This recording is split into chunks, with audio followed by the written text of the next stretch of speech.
Now we need to do some configuration so that the start and stop is called when the application starts and when the application ends. So in that case, we can do that inside the startup class file, or we can create an extension class. So in the order API, let me create a new folder for extensions. And in there, we will add a class file. I will name that as application builder extensions. Now inside the Azure Service Bus Consumer, we have the start and stop. A good approach is to use interface.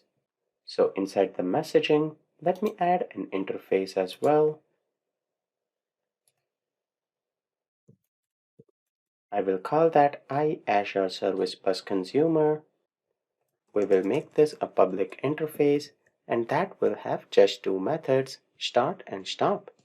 So the class can implement that interface. There should not be error because we already have both of these methods. Perfect, looks good. Then inside the extension here, we can create a static object of the Azure Service Bus Consumer. We will load that by getting the services that we register in dependency injection. I will call this Service Bus Consumer getter and setter, and then we want to build an extension method on the application builder. So we'll say public static, it will return the application builder. We will name this use Azure Service Bus Consumer. And here, since this will be an extension method, the first parameter will be the parameter on which it extends. So we'll set this application builder. Let's call that as app.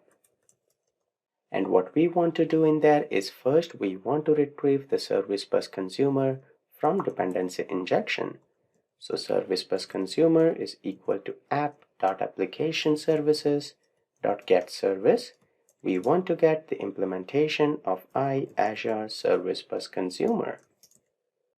Now in order to build an extension method, the class here must be static as well. And then for the get service, we will have to add a using statement for Microsoft.extensions.dependency injection. So we'll get that implementation using dependency injection, and then we'll have a variable here which will be host application live, and that we will populate from application services.getService. We have the interface which is host application lifetime. On this implementation, we will know when the application has started and when it stops. So we'll say host application live.application started. When the application starts, we want to register a new method. Let's call this onStart. And when the application stops, we want to register a method which will be onStop. After that, we have to return the application object back. So we'll say return app to return back the application builder. Now we do not have the onStarted and onStop. So right here, let me create those two. Private static void onStart. This method will be pretty simple.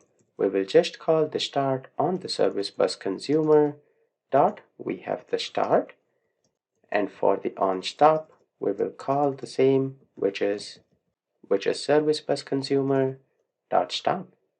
So that way, as soon as the application starts, the start method inside the Azure Service Bus Consumer will be called and the checkout processor will be started.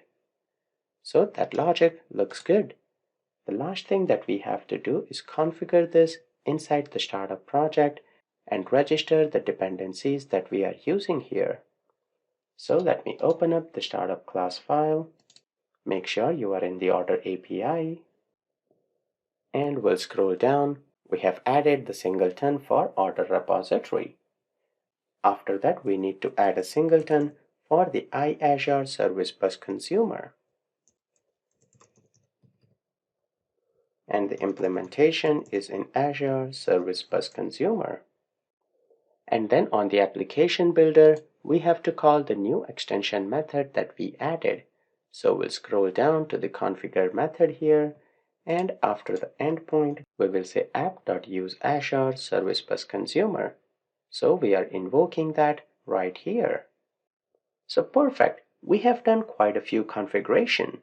Let's see everything in action in the next video.